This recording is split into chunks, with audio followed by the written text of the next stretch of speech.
Hello everyone, welcome to today's class unitary method. दोस्तों, आज की इस क्लास में हम बात करेंगे कि किसी भी प्रॉब्लम्स को यूनिटरी मेथड के द्वारा कैसे सॉल्व करते हैं।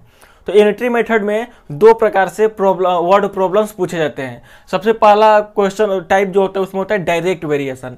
डायरेक्ट वेरिएशन क्या होता है? तो इसमें ये होता है कि जब आप कोई एक क्वांटिटी बढ़ाते हैं तो उससे जो कनेक्टेड दूसरी क्वांटिटी होती है वो भी बढ़ती है। फॉर एग्जाम्पल, जैसे आप नंबर ऑफ आर्टिकल्स बढ़ाएंगे तो टोटल कॉस्ट भी क्या होता है? बढ़ता है। जब आप नंबर ऑफ आर्टिकल्स कम करेंगे तो टोटल कॉस्ट भी क्या होता है? कम होता है। मतलब कि जब आप किसी एक क्वांटिटी को बढ़ा रहे हैं, जैसे मान लीजिए कोई दो क्वांटिटी है ए और बी, अगर मैं आप ए को बढ़ाएंगे तो इसके साथ साथ बी भी बढ़ती है। अगर मैं आप ए को घटाएंगे तो इसके साथ बी वाली भी क्वांटिटी क्या होती है? घटती है। मतलब ये दोनों क्वांटिटी आपस में डायरेक्टली कनेक्टेड होती हैं। क्या होती है? डायरेक्टली कनेक्टेड होती है। इनका जो रेशियो होता है ए बाई बी का जो रेशियो होता है वह कांस्टेंट होता है। क्या होता है? कांस्टेंट होता है। मतलब कि एक को बढ़ाने पर दूसरी भी बढ़ेगी, दूसरी को पहली को घटाने पर दूसरी भी घटेगी। ऐसा कैसे केस किस केस में होता है? तो जब आप कोई चीज़ खरीदते हैं तो जब आप नंबर ऑफ क्वांटिटी घटाएंगे तो टोटल कॉस्ट भी घटेगा, नंबर ऑफ क्वांटिटी बढ़ाएंगे तो टोटल कॉस्ट भी क्या होता है? बढ़ता है। सेकेंड वाला जो टाइप है वो है इनवर्स वेरिएशन। तो पहले हम लोग बात करेंगे डायरेक्ट वेरिएशन के बारे में। तो इसको समझने के लिए हमको क्वेश्चन करने की जरूरत है, क्योंकि क्वेश्चन के से ही हम लोग इसको समझ सकते हैं। तो चलिए पहले क्वेश्चन के बारे में बात कर लेते हैं। देखिए, क्वेश्चन में दिया है कि if cost of 9 toys is ₹333, find the cost of 16 such toys. यानी कि आपको 9 टॉयज का दाम दे दिया है और 16 टॉयज का दाम पूछा है। अब देखिए, आपको क्वेश्चन में 9 टॉयज का दाम कितना दिया है? कॉस्ट ऑफ, सबसे पहले आप स्टेटमेंट क्या लिखेंगे? लिखेंगे कॉस्ट ऑफ 9 टॉयज। 9 टॉयज का कॉस्ट कितना है? Cost of 9 toys is equal to कितना है? ₹333 है। यानी कि 9 टॉयज का कॉस्ट आपका 333 है। अगर आप नंबर ऑफ टॉयज कम करेंगे तो ये प्राइस भी कम होगा, नंबर ऑफ टॉयज बढ़ाएंगे तो ये प्राइस भी क्या होगा? बढ़ेगा, कॉस्ट भी बढ़ेगा। जैसे जैसे टॉयज बढ़ाएंगे वैसे वैसे कॉस्ट बढ़ेगा। टॉयज का नंबर ऑफ क्वांटिटी कम करेंगे तो कॉस्ट भी क्या होगा? कम होगा। तो देखिए, डायरेक्टली आपस में कनेक्टेड है कि नहीं है? एक को बढ़ाएंगे तो दूसरी भी बढ़ रहा है, घटाएंगे तो ये भी घटेगा, कॉस्ट भी घटेगा। तो इस प्रकार के क्वेश्चन में सबसे पहले आप 1 यूनिट की वैल्यू पता करिए कि 1 टॉय का दाम कितना होगा। Cost of 1 toy. सबसे पहले आप 1 टॉय की बात करिए कि एक टॉय का कितना दाम होगा। तो एक टॉय का दाम कम होगा तो जब भी वैल्यू घटती है तो उसके हम लोग डिवाइड करते हैं। क्या करते हैं? डिवाइड करते हैं। तो इसमें हम लोग डिवाइड करेंगे 9 से। इसमें क्या करेंगे? हम लोग 9 से डिवाइड करेंगे। देखिए, 3 से कटाइए। 3 से 3 3 जा 9 और 3 से ये कटेगा, 3 1 जा 3, 3 1 जा 3 और 3 1 जा 3। फिर से ये 3 से कटेगा, कितनी टाइम्स में? 3 3 जा 9 और 3 7 जा 21। तो टोटल आपका कॉस्ट कितना निकल कर आया है? तो जो टोटल कॉस्ट है आपका वो है 37 रुपीज़। मतलब एक टॉय का जो आपका कॉस्ट है वह इतना है। तो अब आपको एक टॉय का दाम पता चल गया। अब जब भी आपको 1 यूनिट का दाम पता चल गया तो आप कितना भी क्वांटिटी का फाइंड आउट कर लेंगे। जैसे आपको 16 टॉयज का कॉस्ट फाइंड आउट करना है तो कॉस्ट ऑफ 16 टॉयज। आपको एक टॉय का दाम पता है, तो जैसे जैसे आप टॉय बढ़ाएंगे तो कॉस्ट भी बढ़ेगा। तो आप अगर मैं एक टॉय की जगह 16 टॉयज लेंगे तो कॉस्ट भी बढ़ेगा। तो जब क्वांटिटी बढ़ती है तो उस केस में हम लोग मल्टीप्लाई करते हैं। तो एक टॉय का दाम इतना है तो 16 टॉयज का दाम कितना होता है? आप करेंगे 16 से मल्टीप्लाई 37 में, तो ये निकल कर आएगा आपका 592 रुपीज़। यानी कि आपको 16 टॉयज का जो कॉस्ट होगा कितना होगा? 592 रुपीज़ होगा। आई होप कि आप ये क्वेश्चन समझ गए होंगे। चलिए एक और नेक्स्ट क्वेश्चन लेते हैं ताकि आपको ये डायरेक्ट वेरिएशन का क्वेश्चन अच्छे से समझ में आ जाए। चलिए बात करते हैं क्वेश्चन नंबर सेकेंड में। क्वेश्चन सेकेंड क्या कर रहा है? कह रहा है कि 13 meters uniform rod weight 23.4 kg, then what will be the weight of 6 meters of same rod. मतलब बोल रहा है कि अगर मैं 13 मीटर्स लंबे रॉड का जो वेट है वह 23.4 kg, यानी कि 13 मीटर्स लंबे रॉड का जो वेट है वह इतना है। तो आपको बताना है कि अगर मैं 6 मीटर लंबा रॉड हो तो उसका वेट कितना होगा। तो क्वेश्चन में 13 मीटर रॉड का आपको वेट दे रखा है। कितना है? Weight of 13 meter rod, 13 meter rod, यानी कि 13 मीटर रॉड का आपको वेट कितना दे रखा है, तो दे रखा है 23.4 kg, 23.4 kg। तो अब बताइए अगर मैं 13 मीटर रॉड का वेट इतना है, तो अगर मैं रॉड की लंबाई कम करेंगे तो उसका वेट भी क्या होगा, वेट भी कम होगा। लंबाई बढ़ाएंगे तो वेट भी क्या होगा, बढ़ेगा। तो यूनिटरी मेथड में हम लोग क्या करते हैं, सबसे पहले 1 यूनिट की वैल्यू फाइंड आउट करते हैं। सबसे पहले आप 1 मीटर रॉड की लेंथ, 1 मीटर रॉड का वेट पता करिए। तो वेट ऑफ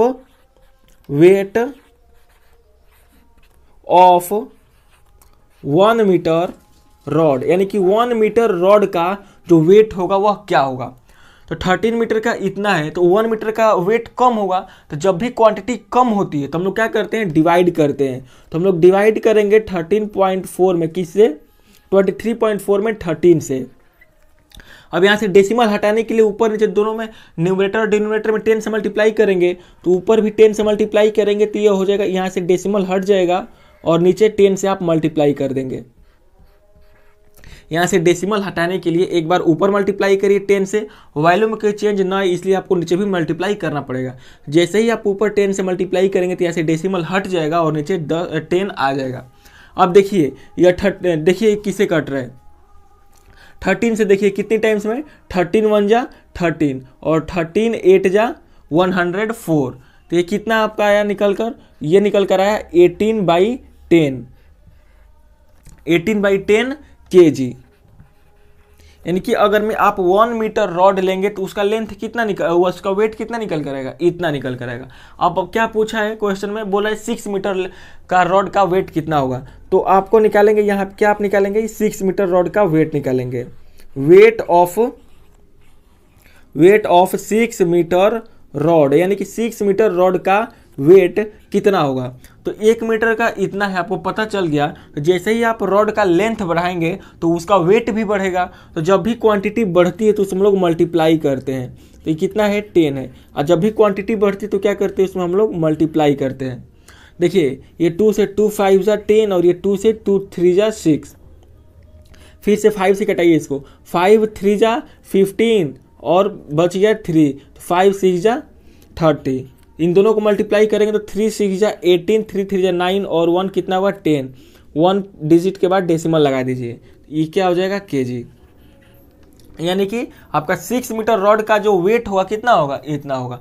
तो इसी तरह से हम लोग डायरेक्ट वेरिएशन में क्वेश्चन करते हैं। सबसे पहले दी गई जो यूनिट है उसको हम लोग लिखेंगे, उसके बाद से हम लोग नेक्स्ट स्टेप में 1 यूनिट की वैल्यू फाइंड आउट करेंगे।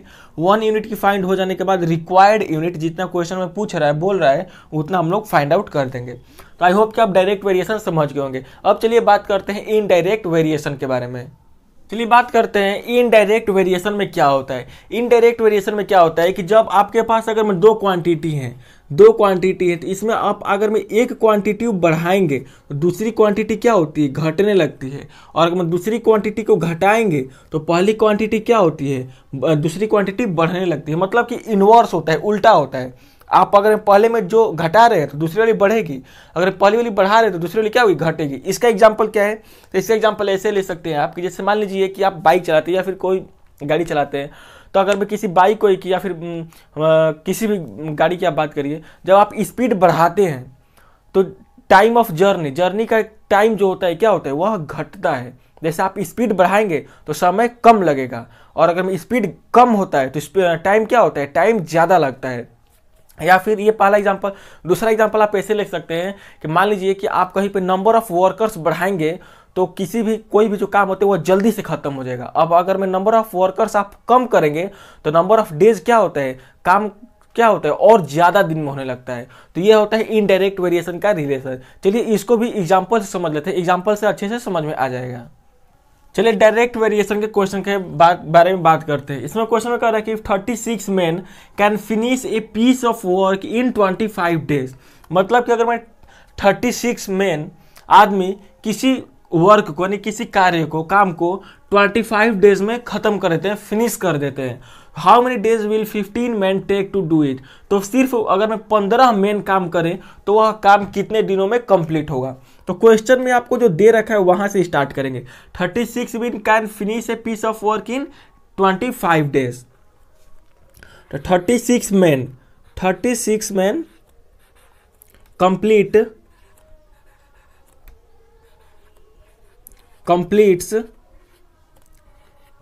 a work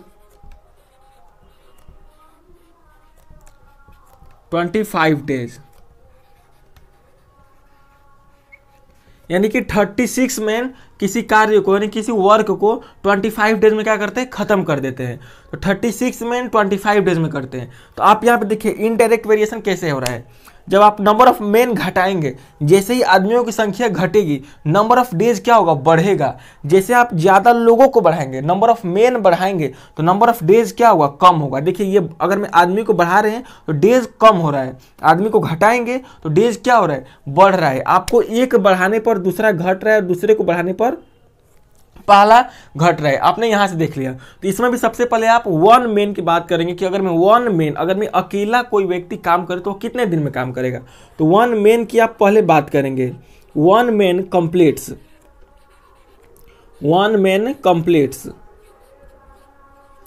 A work is equal to, यानी कि एक आदमी उस कार्य को कितने दिन में करेगा। तो 36 मैन जब इतने दिन में करें तो अकेला उसे करना पड़ जाए तो वो और क्या करेगा, और ज़्यादा समय लेगा। तो ज़्यादा के लिए क्या करते हैं, मल्टीप्लाई करते हैं। तो यहाँ पे क्या करेंगे, 36 से मल्टीप्लाई करेंगे किस में, 25 में। यानी कि अगर मैं एक अकेले व्यक्ति काम करे तो वह इतना डेज का समय लेगा, वो इतना समय लेगा। और ज़्यादा, जितना ज़्यादा के लिए मल्टीप्लाई करेंगे ज़्यादा समय लेगा। तो क्या करेंगे, मल्टीप्लाई कर दिए। अब क्वेश्चन में पूछ रहा है कि हमको 1 मैन से नहीं काम कराना है, हमको 15 मैन से काम कराना है। हमसे क्या करना है कि 15 मैन से काम कराना है।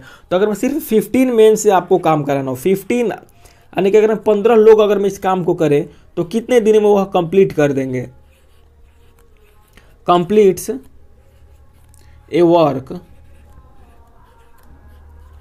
इज इक्वल, देखिए एक आदमी इतने दिन में काम कर रहे हैं। तो जैसे ही आप नंबर ऑफ मेन बढ़ाएंगे, ज़्यादा लोग जब उस काम को करने लगेंगे तो क्या होगा, समय कम लगेगा। तो कम के लिए क्या करते हैं, डिवाइड करते हैं। तो आप 36 × 25 में आप क्या करेंगे, 15 से डिवाइड करिए। यहाँ पे 15 से डिवाइड करिए। अब देखिए यहाँ पे 5 से 5 जा, और ये 5 से 3 टाइम्स में, फिर 3 से कितनी टाइम्स में, 12 टाइम्स में। तो कितना हो जाएगा, 12 5 जा 60 डेज। कितना हो जाएगा, 60 डेज। यानी कि अगर मैं आपको 15 आदमी काम करने लगे उसी सेम काम को, इसी वर्क को, तो वह 60 डेज 60 दिन का समय ले लेंगे। देखिए क्वेश्चन में 36 मेन जो थे वो 25 डेज में काम कंप्लीट कर दे रहे थे, लेकिन अगर मैं आप नंबर ऑफ मेन घटा दिए तो नंबर ऑफ डेज क्या हो गया है, बढ़ गया है। चलिए एक और लास्ट एग्जाम्पल ले लेते ताकि आपको इनडायरेक्ट वेरिएशन भी अच्छे तरह से समझ में आ जाए। चलिए बात करते हैं नेक्स्ट क्वेश्चन में। नेक्स्ट क्वेश्चन कर रहा है कि if 48 man can dig a trench in 14 days, यानी कि 48 मैन यानी कि 48 लोग किसी गड्ढे को 14 डेज यानी कि 14 दिन में क्या करते हैं, उसकी खुदाई कर सकते हैं, डिग कर सकते हैं। How many days will 28 man take to dig the same trench. तो अगर मैं सेम ट्रेंच को अगर मैं 28 मैन डिग करेंगे, खोदे, तो वह कितना समय लेंगे। तो देखिए यहाँ पे नंबर ऑफ मेंस क्या हो रहे हैं, घट रहे हैं। तो नंबर ऑफ मेंस घटेंगे तो डेज क्या होगा, बढ़ेगा। तो सबसे पहले आपको जो क्वेश्चन में दिया है वहीं से आप स्टार्ट करेंगे। 48 man can dig a trench, 48 man can dig a trench, can dig a trench in, कितने दिन में वो एक गड्ढे को कितने दिन में, 48 मैन के एक गड्ढे को कितने दिन में खोद रहे हैं, 48 डेज में। यानी कि 48 मैन को 48 लोगों को 14 दिन लग रहा है। तो सिर्फ आप अगर मैं एक आदमी से वह गड्ढा खुनवाया जाए, सिर्फ एक आदमी से वह गड्ढा खुनवाया जाए तो वह कितना समय लेगा। Can dig a trench. तो अगर मैं नंबर ऑफ मेन घटाएंगे तो नंबर ऑफ डेज क्या होगा, बढ़ेगा। जब कम आदमी हो जाएंगे तो दिन ज़्यादा लगेगा। तो ज़्यादा के लिए क्या करते हैं हम लोग, मल्टीप्लाई करते हैं। तो 48 में मल्टीप्लाई करेंगे 14 से, तो इतना डेज लग जाएगा, इतना दिन लग जाएगा। अगर मैं सिर्फ एक आदमी खुदाई करे, सिर्फ एक आदमी अगर मैं खुदाई करेगा तो उसको इतना दिन लग जाएंगे गड्ढे, उसी सेम गड्ढे को खोदने में। लेकिन क्वेश्चन में 1 की नहीं पूछा है, 28 मैन की पूछा है कि 28 लोग, 28 मैन अगर मैं उसको गड्ढे को खोद दे तो वह कितने दिन में उस गड्ढे की खुदाई कर देंगे।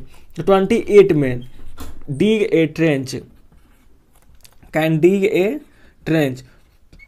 28 में कितने दिन में करेंगे? तो एक आदमी अगर मैं इतना समय ले रहा है तो नंबर ऑफ मेंस बढ़ाएंगे, लोग संख्या, यानी कि अगर मैं जो आदमियों की संख्या बढ़ाएंगे तो यहाँ पे डेज क्या होगा, घटेगा। जितने ज़्यादा लोग मिलकर खोदेंगे समय उतना कम लगेगा। तो कम के लिए क्या करते हैं, डिवाइड करते हैं। तो आप 48 इंटू 14 में आप डिवाइड करेंगे, किससे डिवाइड करेंगे, 28 से। देखिए 14 से 14 1 जा 14 और 14 से 14 2 जा 28, फिर 2 से ये कट जाएगा कितनी टाइम्स में, ये कटेगा 24 टाइम्स में। तो कितना आया, 24 डेज। यानी कि अगर मैं 28 लोग उस सेम गड्ढे को खोदेंगे तो उनको 24 दिन 24 डेज लग जाएगा। क्वेश्चन में 48 मैन के लिए कितना डेज लग रहा था, 14 डेज लग रहा था।